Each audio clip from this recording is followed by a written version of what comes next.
Ferrand on the 8th of August that all complaints of internationals, including complaints about crimes, were to be referred directly to General Chermak. This was never put to a single witness in the case. That allegation is not in the indictment. It's not in the prosecution's pretrial brief. It wasn't argued at 98 bis.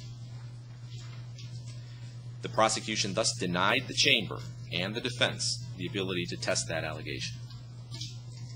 Nevertheless, it is clear that this theory is factually wrong.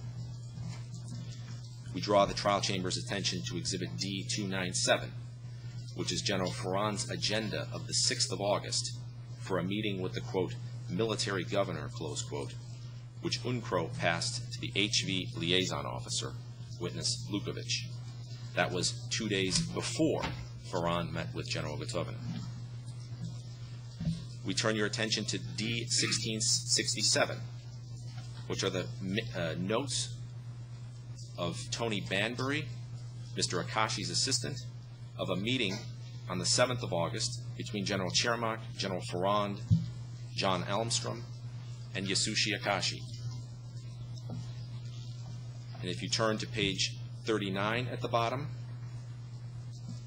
it is clear that General Chermak said, we will arrange a meeting between your human rights people and my headquarters tomorrow. Headquarters clean will always be open to you. And if we turn the page,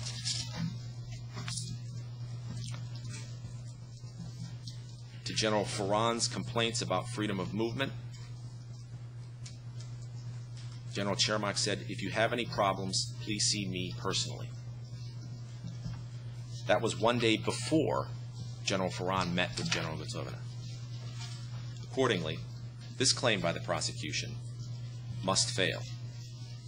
It is clear that this argument is advanced at the last minute because the prosecution cannot address a fundamental issue raised by the defense throughout the trial, and that is that no one went to General Gotovina to address crime after Operation Storm.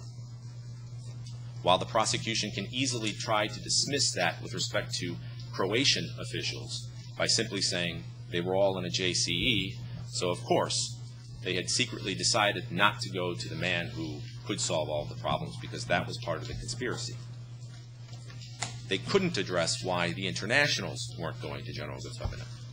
So, playing devil's advocate, they turned it around and said, it must be because General Gotovina did something devious to deflect the internationals in furtherance of the JCE, so the lack of notice to General Gotovina is in fact proof of his guilt.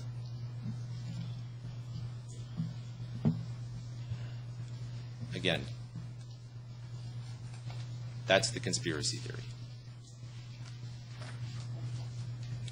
In paragraph 121 of its brief, the prosecution argues that a second way that General Gotovina participated in the JCE was by deliberately failing to take necessary and reasonable measures. It should be noted that we called an expert witness, General Jones, a 3-star U.S. general with 36 years of experience, to testify specifically about necessary and reasonable measures. That is because the prosecution, just weeks before the end of the prosecution case, decided not to call its expert, General Pringle, to testify as to whether he believed General Gotovina took all necessary and reasonable measures under the circumstances.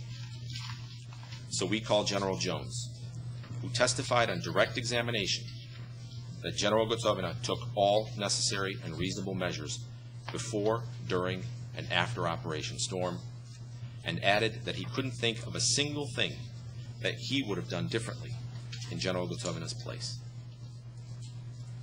Through this testimony and direct examination, Your Honors, the Gotovina defense put a challenge directly to the prosecution, pursuant to Rule 90H, put your best case forward as to what the necessary and reasonable measures were that General Gotovina allegedly failed to take.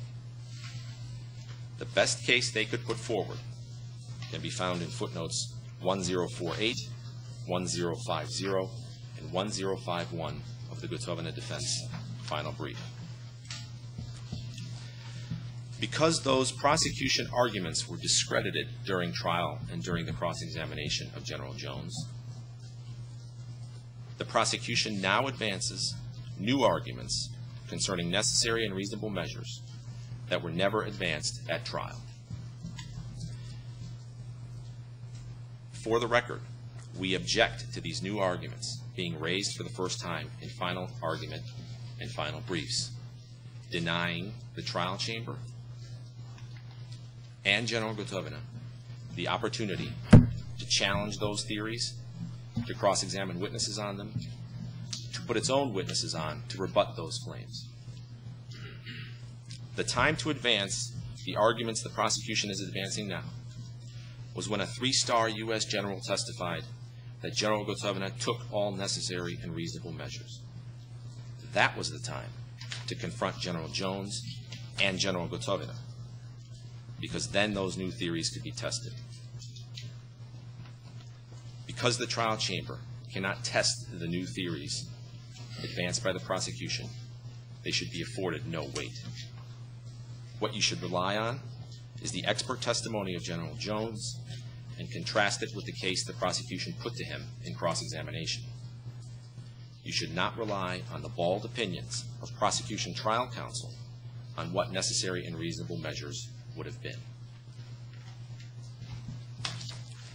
On the issue of effective control, first, Your Honors, let me preface this by saying, in the entire discussion yesterday about necessary and reasonable measures, effective control, notice, you were again never told what the burden of proof is, and never told whether the analysis you were being put forward, or that was being put forward, was being measured against the burden of proof. As the Chamber is aware, the Appeals Chamber has ruled that with respect to each element of command responsibility, the prosecution must prove its case beyond reasonable doubt. That means you must conclude that there is no reasonable interpretation of the evidence other than that General Gotovina had effective control, other than that he had notice, and other than that he failed to take necessary and reasonable measures.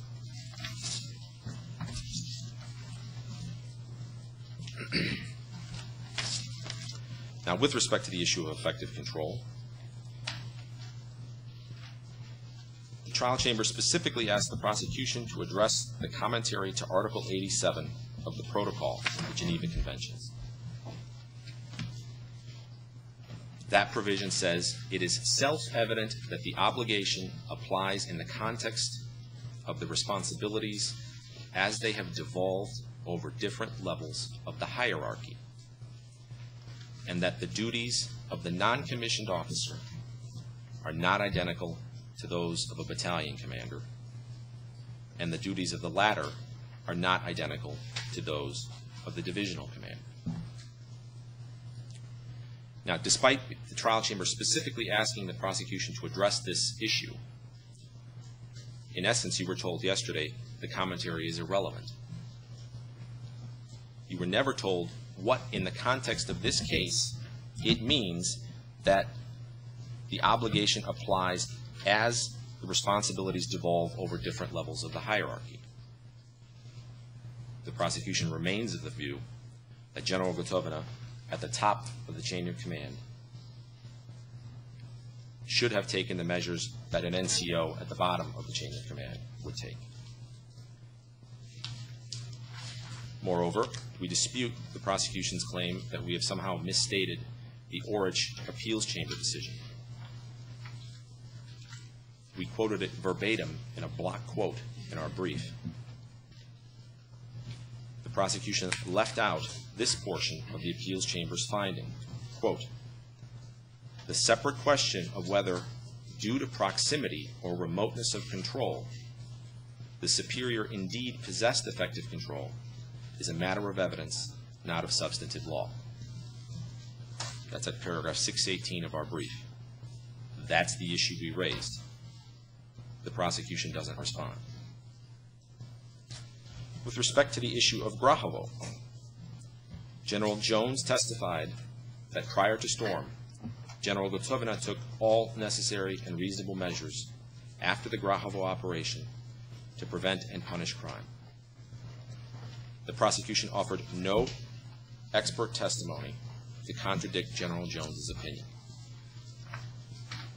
Moreover, the prosecution ignores the context in which General Gotovina was operating after the Grahovo operation, but prior to Operation Storm. For example, the prosecution completely ignores Operation Vagaj and the fact that the Croatian leadership was aware that the Serbs were planning an attack by forces under Ratko Mladić's command against General Gotovina's forces in the Grahovo-Glamoch area.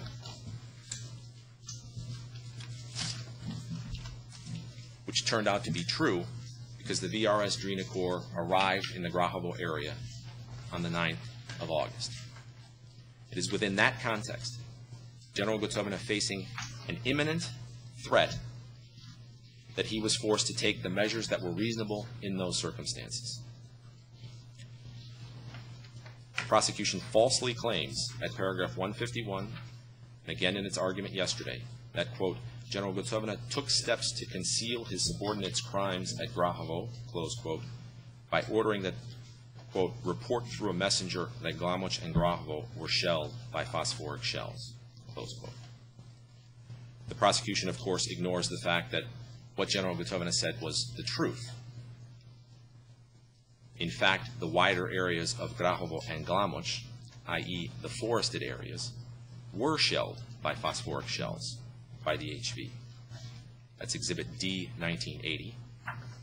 And indeed, Ratko Mladić in his diary on the 2nd of August referenced incendiary munitions. That's D, 1465, E-Court page 243. Accordingly, the prosecution condemns General Gotovina for reporting the truth.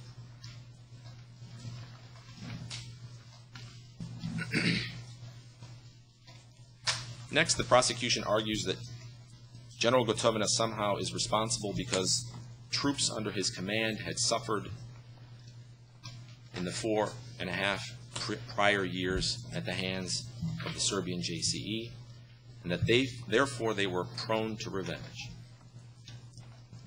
Your Honors, virtually everyone in Croatia had suffered some injustice during the war in Croatia, from Vukovar and Ilok in the east, all the way to Dubrovnik and Prevlaka in the